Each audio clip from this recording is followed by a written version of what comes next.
SSC মামলায় supreme রায়ে এক মুহূর্তে চাকরিহারা রাজ্যের প্রায় 26,000 শিক্ষক শিক্ষিকা ও শিক্ষাকর্মী। প্রতিবাদে পথে নেমেছে গেরুয়া শিবির। শুক্রবার সল্টলেকের করুণাময়ীতে বিক্ষোভে সামিল বিজেপি যুব মোর্চা। চাকরিহারা যোগ্যদের হাহাকার, মুখ্যমন্ত্রী তোমায় জানাই ধিক ধিক ধিক্কার। হাতে এই ব্যানার নিয়ে এভাবেই চাকরি বাতিলের প্রতিবাদে মিছিল গেরুয়া ব্রিগেডের। এরপর দেখা যায় পুলিশের অতি সক্রিয়তা। মিছিল আটকাতে কোনো কসুর করেনি পুলিশ, আর পুলিশি বাধা পেয়ে রীতিমতো রণক্ষেত্রের চেহারা নেয় ঘটনাস্থল।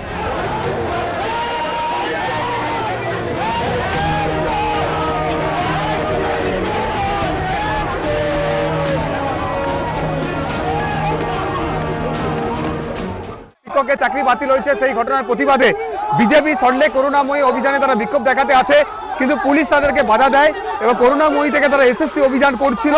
করুণাময়ী যে হাউজিং কমপ্লেক্স রয়েছে সেই কমপ্লেক্সের ভেতর দিয়ে তারা কিন্তু মিছিল করে বিজেপি তারা দলীয় পতাকা নিয়ে এসএসসি ভবনের দিকে তারা এগোতে থাকে। ঠিক সেই সময় যে হাউজিং কমপ্লেক্সের যে গেট রয়েছে সেই গেটের সামনে পুলিশ তারা কিন্তু গেট আটকে দাঁড়িয়ে থাকে।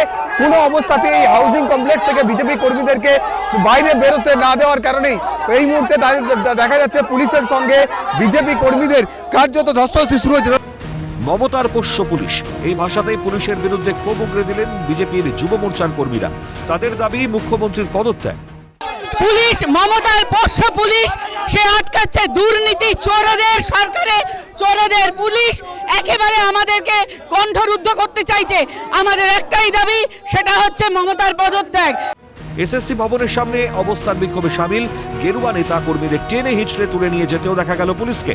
গোটা ঘটনায় বিজেপির নিশানায় রাজ্যের মুখ্যমন্ত্রী। একটাই কারণ, এই 26,000 পরিবারকে পেটে ভাত কারা দেবে? মমতা ব্যানার্জি শুধু নিজের ভাইপো যাকে ছেলে মানে তাছাড়া কাউকে বোঝে না। আজকে ওকে বোঝাবার সময় চলে এসছে। এই 26,000 লোকের বাড়ির পরিবার কি খাবে সেটা মমতা ব্যানার্জি জবাব দিন। 26,000 এরকম নিরীহ লোকের কেন এরকম হবে? কেন চোর দিয়ে চোরের রাজত্ব কেন হবে? মুখ্যমন্ত্রীর পদত্যাগ দাবি করছি আমরা সবাই মিলে। এই মুহূর্তে এসএসসি ভবনের সামনে রয়েছে এই এসএসসি অফিস। সেখানে এই মুহূর্তে এসএসসি চেয়ারম্যান তিনি সাংবাদিকদের মুখোমুখি হয়েছে। যে সময় এসএসসির তরফ থেকে সাংবাদিক সম্মেলন করা হচ্ছে ঠিক তার সেই সময়তেই আমরা দেখতে পাচ্ছি বাইরে বিজেপির তরফ থেকে বিক্ষোভ চলছে এসএসসি অফিসের সামনে। এসএসসির অফিসের সামনে যাতে কোনোভাবে বিজেপির কর্মীরা এসে বিক্ষোভ করতে না পারে তার জন্য বিভিন্ন জায়গায় পদে পদে তাদেরকে বাধা দেওয়া হয়েছিল। তারা বিভিন্ন রকম বাধা অতিক্রম করে এই মুহূর্তে আমরা দেখতে পাচ্ছি যে বিজেপির তরফ থেকে সেখানে আমরা দেখতে পাচ্ছি যে বিভিন্ন রকম যে প্ল্যাকার্ড নিয়ে আসা হয়েছিল সেই প্ল্যাকার্ড এই মুহূর্তে আমরা দেখতে পাচ্ছি পুলিশ সেই সমস্ত প্ল্যাকার্ড তাদের কাছ থেকে ছিনিয়ে নিচ্ছেন বিজেপি কর্মী সমর্থকদের। ফলে এই পরিস্থিতি গত বছরের এপ্রিল থেকে বছরের এপ্রিল, তার মধ্যেই সর্বহারা বাংলার প্রায় 26,000 শিক্ষক শিক্ষিকা। ভেঙে পড়েছে শিক্ষার পরিকাঠামো।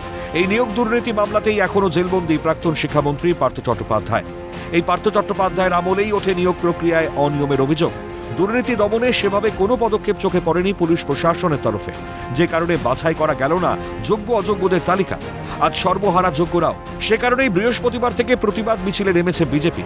তবে দুর্নীতি দমনে পদক্ষেপ থাক বা না থাক, মিছিল আন্দোলন আটকাতে যে পুলিশ প্রশাসনের জুরি মেলা ভার, সে বিষয়ে দ্বিমত পোষণ করছেন না নাগরিক সমাজ। প্রশ্ন উঠছে পুলিশের অতি সক্রিয়তা নিয়ে। শুক্রবার এসএসসি ভবনে হাজির বহু চাকরিহারা শিক্ষক, যদিও তাদের মুখে আজ কথা নেই। সর্বস্ব হারিয়ে যেন বলার ভাষাটুকুও তারা হারিয়ে ফেলেছেন। কথা বলতে না চাইলেও তারা কিন্তু এসএসসির কাছেই তারা আসছেন যে তাদের ভবিষ্যৎ কি সেটা জানার জন্য। তারা আদৌ তাদের বিষয়ে এসএসসি কতটা দাঁড়াচ্ছে বা তাদের বিষয়ে কি ভাবনা চিন্তা করছে, নতুন করে সিলেকশন প্রসেসের ক্ষেত্রে কি পরিকল্পনা রয়েছেন। এমন অনেক শিক্ষক রয়েছেন যারা এর আগে অন্য সেক্টরে চাকরি করতেন, সেই চাকরি পাওয়ার ক্ষেত্রে এসএসসির কাছে তাদের কি করণীয় রয়েছে, এই যাবতীয় বিষয়গুলো জানার জন্যও চাকরিহারা শিক্ষকরা তারাও কিন্তু এসএসসি ভবনের সামনে এসে হাজির হচ্ছেন। ক্যামেরায় জ্যাকি সিং এর সঙ্গে মফিজুল ইসলাম এবং শুভদীপ মান্নার রিপোর্ট, ক্যালকাটা নিউজ।